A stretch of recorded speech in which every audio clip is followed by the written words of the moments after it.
अस्सलाम वालेकुम। मेरा नाम शेफ अफजल है। अगर दोस्तों आपके घर पे कोई दावत है, कोई छोटी मोटी पार्टी है और आपको तलाश है एक बेहतरीन किस्म के मीठे की रेसिपी की, तो आज की वीडियो आपके लिए है। आज की वीडियो के अंदर मैं आपको एक इतना जबरदस्त, बेहतरीन और आसान सा मीठा बनाना सिखाऊंगा, जिसको बनाकर दोस्तों इंशाल्लाह आपका दिल भी खुश होगा। और अगर आपके घर पे दावत है, पार्टी है, तो आपकी तारीफें भी होंगी। इतनी जबरदस्त रेसिपी है।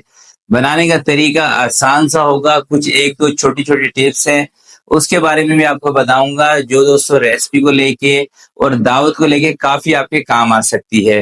तो इंशाल्लाह जबरदस्त और ऑथेंटिक तरीके से ये आपको बनाना सिखाऊंगा। तो फिर बिना टाइम ज़ाय किए चलते हैं इस जबरदस्त रेसिपी की तरफ और इसको बनाना स्टार्ट कर। बिस्मिल्लाहिर्रहमानिर्रहीम। सबसे पहले दोस्तों सवैयाँ उबालेंगे, जिसके लिए मैंने पानी रखा था चूल्हे पे। पानी को उबाल आ गया।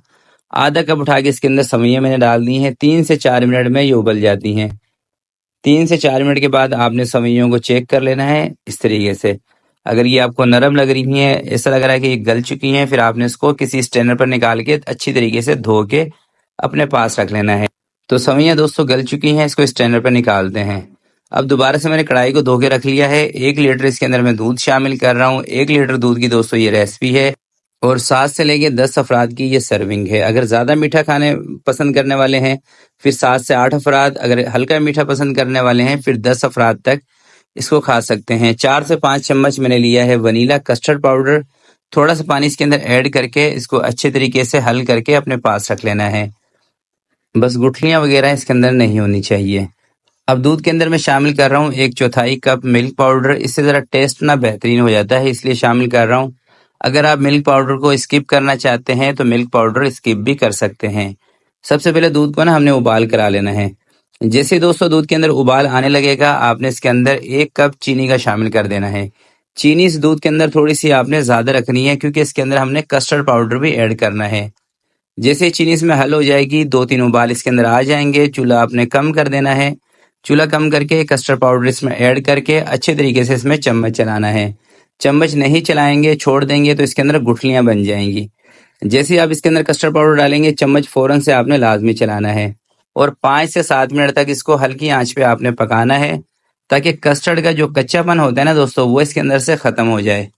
और फ़र्ज़ करें दोस्तों, अगर आपके घर पे दावत है कोई, तो इस तरह से कस्टर्ड बनाकर आप एक दिन पहले भी रख सकते हैं और अगले दिन इसके अंदर आगे चल के जो मैं चीज़ें ऐड करूँगा, अगले दिन आप इस कस्टर्ड को फ्रिज से निकाल के बाकी तमाम चीज़ें ऐड करके आप इसको बना सकते हैं, तैयार कर सकते हैं। इससे आपका टाइम भी बच जाएगा। तो कस्टर्ड तैयार हो गया है। इसको ठंडा करने के लिए एक किसी बड़े से बर्तन में निकाल लेते हैं। तो मैं इसको ज़रा जल्दी ठंडा करूँगा, इसलिए ना दोस्तों मैंने एक थाल के अंदर थोड़ी सी बर्फ़ और थोड़ा सा ठंडा पानी लिया हुआ है।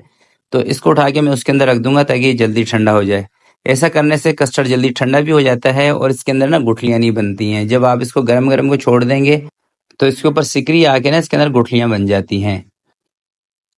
तो ये देखें दोस्तों, कस्टर्ड हमारा ठंडा हो चुका है। और जब कस्टर्ड अच्छी तरीके से ठंडा हो जाए, बाकी की चीज़ें आपने जब इसमें ऐड करनी है, गरम गरम पे नहीं शामिल करनी।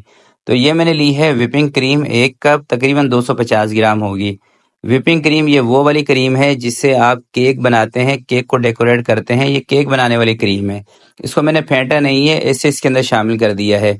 व्हिपिंग क्रीम इसमें ऐड करने के बाद दोस्तों ये इतनी जल्दी ना पानी नहीं छोड़ता, ये इसकी खास बात होती है।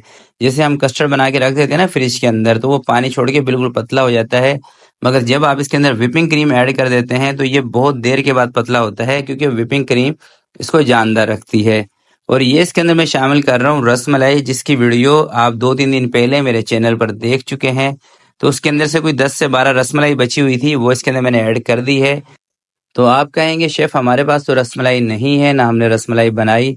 तो आप बाजार से या तो छोटी वाली जो रंगीन चमचम होती है वो मंगा के इसमें शामिल कर सकते हैं, या रसमलाई मंगा के भी इसमें शामिल कर सकते हैं। वैसे मैं ये समझता हूँ कि अगर आप इसके अंदर रसमलाई ऐड करेंगे तो यकीन करें इसका टेस्ट इतना ज़बरदस्त होगा ना कि आपके दिल से दुआएं निकलेंगी ये बनाकर। तो एक मरतबा इस रेसिपी को ज़रूर ट्राई कीजिएगा, इंशाल्लाह आपको मज़ा आएगा ये बनाकर।